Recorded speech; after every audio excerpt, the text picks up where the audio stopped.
Saludos familia, les habla Fernando García Franceschini y aquí les traemos las noticias más importantes para la semana del 20 al 24 de febrero del 2023. Bueno, la investigación continúa para descubrir qué fue lo que causó un fuego en el Y-12 National Security Complex en Oak Ridge. Cientos de empleados tuvieron que ser evacuados el miércoles a causa de ese fuego. Nuestra reportera María Marta Guzmán nos acompaña ahora con lo que sabemos sobre este incidente. María. Fernando, oficiales dicen que el fuego comenzó en un edificio que procesó uranio. Y Whitehall dice que el fuego comenzó en eso de las 9:15 de la mañana del miércoles en el edificio 9212. Ese edificio alberga una facilidad de procesamiento de uranio y Whitehall dice que el fuego se contuvo en ese edificio. Oficiales también dicen que no creen que ningún material radioactivo se haya propagado fuera del edificio donde ocurrió el fuego. Todavía no sabemos qué ocasionó ese fuego. Ellos dicen que evacuaron a cientos de empleados y dicen que las operaciones están de vuelta a la normalidad, excepto en el edificio donde ocurrió el fuego. Oficiales dicen que la respuesta a ese fuego fue rápida y que ayudó a contener el fuego. El evento se contuvo al equipo de procesamiento, pero no hay contaminación fuera de ese equipo de procesamiento. También hablamos con el Departamento de Ambiente y Conservación de Tennessee. Ellos dicen que no han visto evidencia de impacto fuera de Y-12. Afuera del edificio donde ocurrió el fuego, Y-12 ha vuelto a funcionar en su normalidad. Fernando. Bueno, gracias María por esa información. Vamos a pasar ahora a una actualización de una historia que les presentamos la semana pasada. Otra persona está acusada en el tiroteo masivo en Sweetwater. De acuerdo a documentos del alguacil del condado de Monroe, Itsui Huerta enfrenta múltiples cargos, incluyendo asesinato en primer grado e intento de asesinato en primer grado.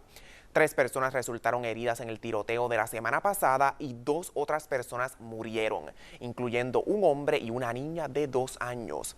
Lou Huerta enfrenta cargo de asesinato en primer grado por la muerte de esa niña, Elena Butts, y originalmente se la había acusado con 3 cargos de intento de asesinato. Huerta comparecerá ante la corte a fines de mes. Todavía no está claro qué fue lo que condujo a los cargos para el segundo sospechoso, pero les mantendremos informados.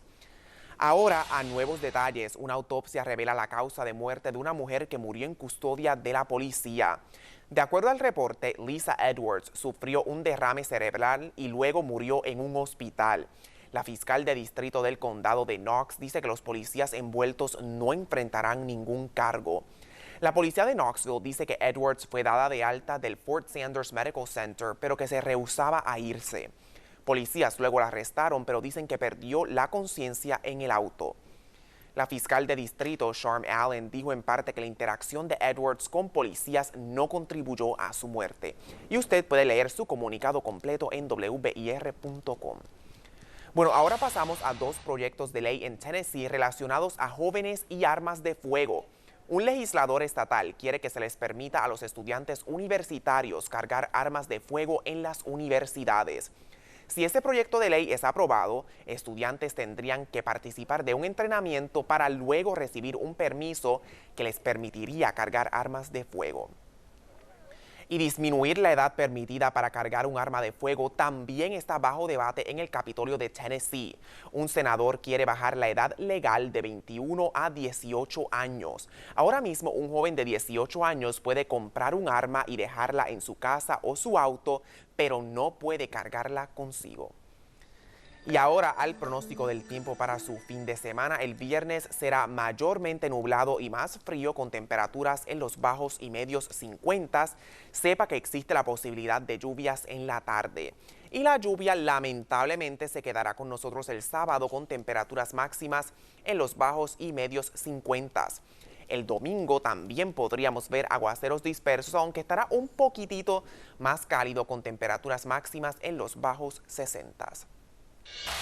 Importante recordar que la próxima semana comienza el nuevo programa en el Parque Nacional de los Great Smoky Mountains que le requiere a usted comprar un pase de estacionamiento. Esto aplicará a cualquier vehículo que esté estacionado por más de 15 minutos y sepa que un pase de una semana le costará $15, mientras que un pase diario le costará $5.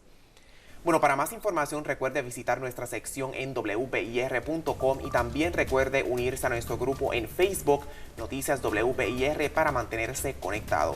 Les hablaron Fernando García Franceschini y María Marta Guzmán. y será hasta la próxima.